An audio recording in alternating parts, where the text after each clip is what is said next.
The room is silent, save for the soft shuffle of papers and the occasional murmur. It's September 4th, 2013, and Stephen Elop, the man at the helm of Nokia, stands before a sea of expectant faces. Microsoft is buying Nokia's handset business. The air is thick with tension, a sense of finality hanging over the proceedings. Once a titan in the mobile world, Nokia is now at a crossroads. How did it come to this?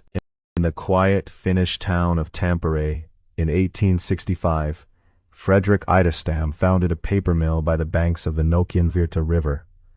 This humble beginning marked the birth of Nokia, a company destined to shape the future of communication. As the years rolled on, Nokia expanded beyond paper, stepping into the realms of rubber, cables, and eventually electronics. Fast forward to 1967, when Nokia Corporation emerged, a conglomerate with its fingers in many technological pies. By the late 20th century, Nokia had become synonymous with innovation, a pioneer in the telecommunications industry. In 1991, a momentous milestone was achieved when the first telephone call on the GSM G2 network was made, heralding a new era of mobile communication. At its height, Nokia was more than just a company. It was a symbol of connectivity for millions worldwide. Its phones were ubiquitous, a staple in pockets and purses across the globe. The numbers spoke volumes. In a single year, Nokia sold between 20 to 25 million units. Yet behind these impressive figures lay a threshold, a break-even point of 50 million units, a figure that loomed like a silent specter over Nokia's triumphs. But even giants can stumble. Beneath the surface of success, subtle tremors began to shake the foundation of this telecommunications titan. A change was coming, one that would alter the course of Nokia's storied history. The year is 1992. Jorma Ollila steps into the role of CEO at Nokia, a decisive moment that sets the stage for a meteoric rise. The company is at a crossroads, having recently shed its paper, tires, and footwear divisions. Ollila sees potential where others see risk. He makes a bold decision. Nokia will focus solely on telecommunications. Under Ollila's leadership, Nokia embraces innovation with fervor. Engineers and designers, fueled by a shared vision, work tirelessly to push boundaries. The Mobira Cityman 900, introduced 5 years earlier, was just the beginning. The team knows the future is mobile, and they're determined to lead the charge. The atmosphere at Nokia is electric. The corridors buzz with ideas, the air thick with anticipation. Each day brings new breakthroughs, each meeting a step closer to revolutionizing communication. The world is on the cusp of a mobile phone explosion, and Nokia stands at the forefront. By 1998, Nokia achieves what once seemed impossible. It becomes the largest worldwide vendor of mobile phones and smartphones. Its devices are not just tools. They are cultural icons, symbols of a connected world. People everywhere recognize the signature Nokia ringtone, a sound that signifies progress and possibility. The numbers tell a story of dominance. Nokia's market share soars, its phones a staple in homes and businesses across the globe. The company is not just thriving, it is defining an era. The name Nokia is synonymous with reliability and innovation, proof of the vision set in motion by Ollila's strategic pivot. Yet, as Nokia reaches the zenith of its success, the landscape begins to shift. The rise of clamshell phones catches the industry's eye, but Nokia hesitates. It's a subtle misstep in an otherwise flawless ascent. Competitors start to circle, sensing an opportunity to challenge the giant. The air is changing. Conversations behind closed doors grow more urgent. Whispers of a new kind of device, one that combines a phone with the power of a computer. The smartphone era looms on the horizon, and with it, a storm that will test Nokia's reign. In the midst of triumph, the first shadows of disruption appear. A new chapter is about to begin. The year is 2008. In a sleek conference room at Nokia's headquarters, the atmosphere is tense. Executives gather around a polished table, their faces reflecting the glow of PowerPoint slides. The topic: Nokia Productions, a mobile movie-making project. It's a creative endeavor meant to showcase the multimedia capabilities of Nokia's devices. Yet, outside the room, the world is changing faster than these innovations can keep up. The smartphone revolution is underway, and Nokia's once unassailable market share begins to tremble. Competitors like Apple and Google are not just entering the market, they are redefining it. The iPhone, with its sleek design and intuitive interface, captures the public's imagination. Google's Android platform offers flexibility and a growing ecosystem of apps. Meanwhile, Nokia clings to its Symbian operating system, a relic in a rapidly evolving digital landscape. By 2013, the situation is dire. Nokia's share of the mobile phone market has plummeted. The company's leadership, desperate to regain footing, makes a bold move. They enter into a partnership with Microsoft, a decision meant to leverage Microsoft's software expertise and Nokia's hardware prowess.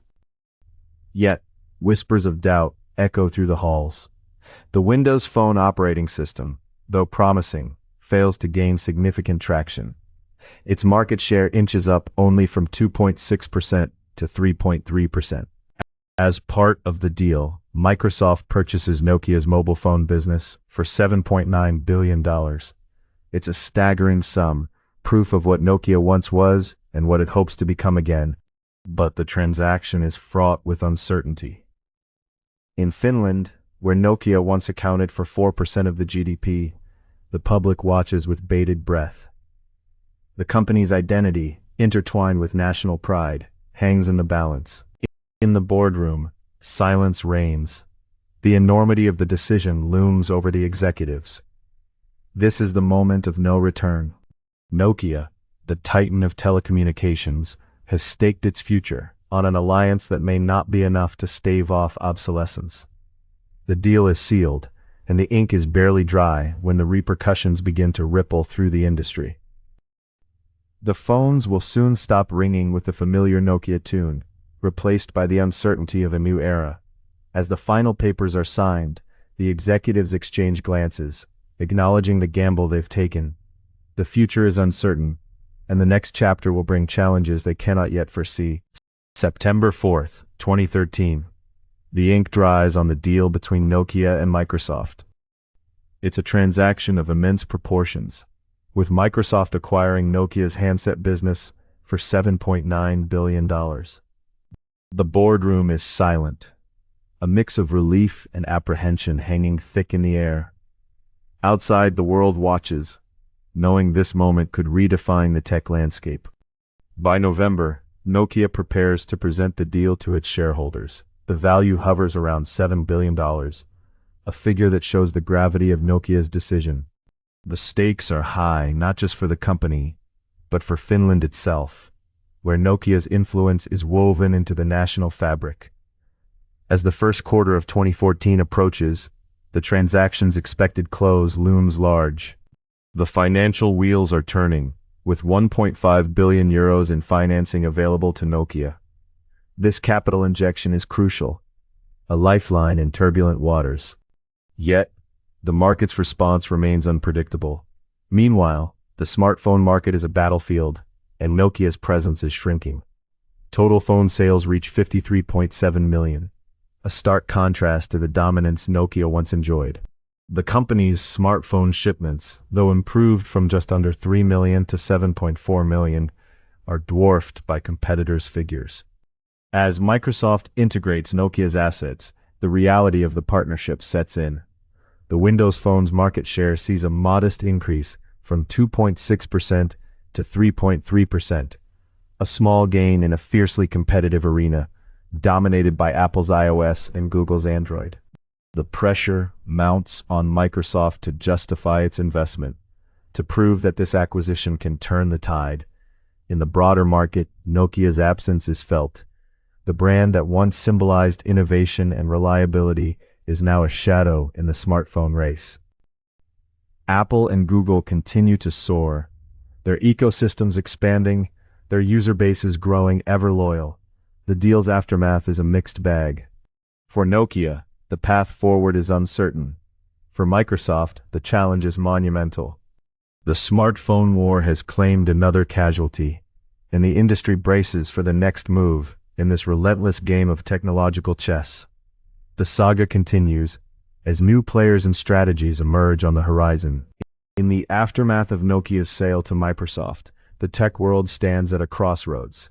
This acquisition highlights a crucial lesson: the peril of complacency in a rapidly evolving industry. Nokia, once a titan, found itself outpaced by competitors who embraced innovation and adaptability. The decision to partner with Microsoft, driven by the need to survive, shows the dangers of delayed adaptation. Nokia's struggle serves as a stark reminder of the importance of foresight and flexibility. The company's late entry into the smartphone market, coupled with strategic missteps, left it vulnerable. As Apple and Google surged ahead, Nokia's inability to pivot swiftly and decisively sealed its fate. The acquisition by Microsoft, while a lifeline, also marked the end of an era for Nokia as a leader in mobile technology. For Microsoft, the acquisition was a gamble to bolster its Windows Phone platform. Yet the challenge of integrating Nokia's assets and competing against established giants proved formidable. The story of Nokia's decline and Microsoft's subsequent struggles offers a cautionary tale for businesses. Innovation must be relentless, and strategic decisions must be timely. As the dust settles, the industry looks ahead, ready for the next chapter in this ever-evolving saga. In a conference room in London, the air is thick with anticipation. It's Nokia World, the annual gathering where the company once unveiled its most groundbreaking innovations. But today, the mood is somber. The legacy of Nokia, a brand that once dominated the mobile phone market, is now a cautionary tale of missed opportunities and strategic blunders. The echoes of Nokia's past triumphs are overshadowed by the reality of its present situation. The decision to sell its mobile phone business to Microsoft was a desperate attempt to stay afloat in a market that had outpaced it. Once the world's largest vendor of mobile phones, Nokia's failure to adapt to the smartphone revolution was its undoing. The acquisition by Microsoft, meant to be a lifeline, became a symbol of Nokia's decline. The partnership, born out of necessity, could not compete with the likes of Apple and Google. Nokia's inability to embrace Android or innovate swiftly enough sealed its fate in the smartphone war. As the lights dim and the conference draws to a close, the weight of Nokia's fall hangs heavy. The brand that once defined mobile communication is now a chapter in the annals of business history, a reminder that in the world of technology,